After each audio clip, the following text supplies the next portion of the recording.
so happy we alive. Workers, iron workers, concrete workers. He was the executive secretary of the association which oversaw all those people. And so Toyota, Martha Lane Collins at the time was governor, and she had promised Toyota a lot of tax breaks if they came in and located their manufacturing plant in central Kentucky. Jerry, being part of the union, told Toyota, look, we want you to use union labor in the construction of your plant. And they said, oh no, we have never used union labor and we're never going to use union labor. This was the richest corporation in the world at the time. They had over $50 billion in the bank at the time in cash. But they had never used union labor. This was, I guess, 1984, 85. And so Jerry said, well, we're going to see that you do here. And they said, no, you're not. So the Kentucky Constitution says that you cannot give one group of people privileges or emoluments or money, then not give it to the rest of the people. The government just can't decide to say, hey, we're going to reward everybody who's 5'3" or 4", and the rest of you don't get anything, and give money out to people who are 5'3" or 4. And so Jerry says, well, we're not going to let the state of Kentucky give you these tax privileges. They amount to $306 million. If you get $306 million, I want my $306 million. So he sued Toyota, and he wanted $306 million too. So it went to Kentucky Supreme Court, and he lost 4-3. 3 Kentucky Supreme Court justices says the man is right. And the person who wrote the majority opinion says this is the most political decision we've ever made. So things were still tenuous. Jerry had been trying to negotiate with the Japanese to use union labor, and he and his construction mate counterparts met every Saturday with a little Japanese man and the attorney for Toyota. And every Saturday, the attorney for Toyota would come in. He was an American. The little Japanese man would be sitting there at the table. And so Jerry and his counterparts would be sitting here every day. Every Saturday, the attorney said, what do you want? Jerry said, we want you to use union labor. The attorney said, no, that's not possible. We're not going to do it. No matter what Jerry and his people said, they wouldn't change their minds. And every Saturday, they left apart without having made any movement. Now, Gatewood, you were part of this too, right? Well, I was observing it. So finally comes the final Saturday after the Supreme Court's ruled that Toyota gets their tax breaks and Jerry doesn't get his.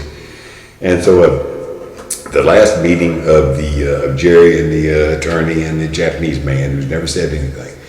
And before they go into the room, Jerry tells his union members, he says, look, whatever I do, I want you to do right along with me. And they looked at each other and said, what do you mean? He said, whatever I do, I want you to do right along with me. They said, okay. So they go in, they sit down, the Japanese man and his American attorney come in, they sit down. Jerry says, they said, what do you want? Jerry says, we want you to use union labor in construction of this plant. The attorney says, we're not going to do it. Then Jerry takes off his tie. He undoes his tie and takes it and he ties it around his head. Just like a bandana, ties it around his head. And all the union members, brothers going, all right, they take off their ties, and they tie it around the head. And Jerry looks over at the Japanese man and he goes, Hakamaki. Hakamaki. Hakamaki. And the other union guys were going around, Hakamaki. And the Japanese man looks at him. Hakamaki means to the death. To the death. Jerry was taking his union and he was saying, to the death, old man. We're going to fight you on this to the death. We're going to federal court.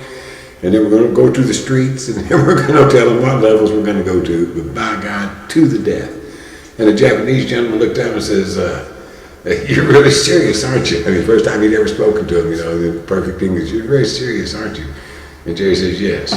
And so they capitulated, Toyota did, and Jerry got 10 million man hours of union labor out of them in the construction of their plant over there. Jerry personally stuck Toyota, made them take 10 million union man hours of union labor in construction of the plant. It remains the only time that Toyota has ever used union labor, ever, on anything.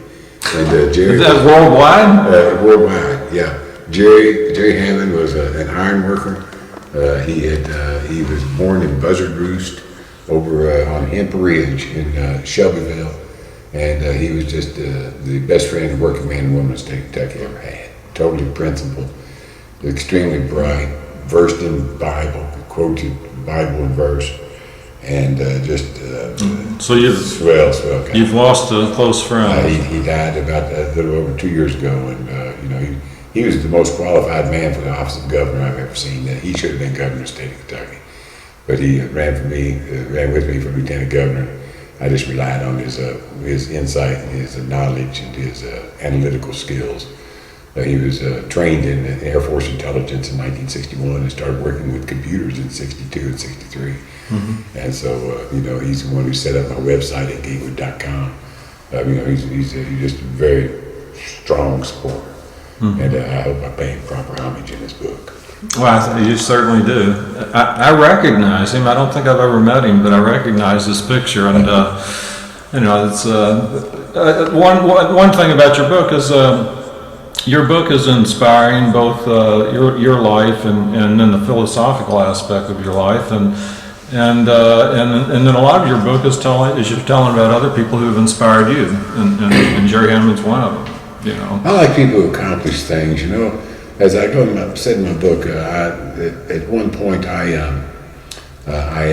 was facing what I was going to do with my life, whether I was going to make anything of myself, and I opted to try to live life on a positive plane, and found out I was totally expendable. I'm totally expendable. So now that I know that, I can stand on the bottom and give other people a leg up, or I can rise up to the top whenever the occasion is necessary.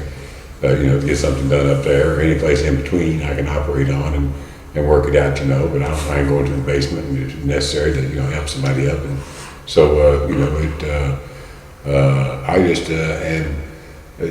my mom was very volunteerish, very, oriented towards trying to help out, and all my brothers and sisters are. And so it kind of runs in the family that you just want to try to help people out. And I've just been trying to do it on a grand scale. Yeah, your mother's one of the Bush's points of light, and she's won awards. But let me get down to who I really am. And this is the way I feel about it. And again, I tell the story in this book because these are impressions in my mind.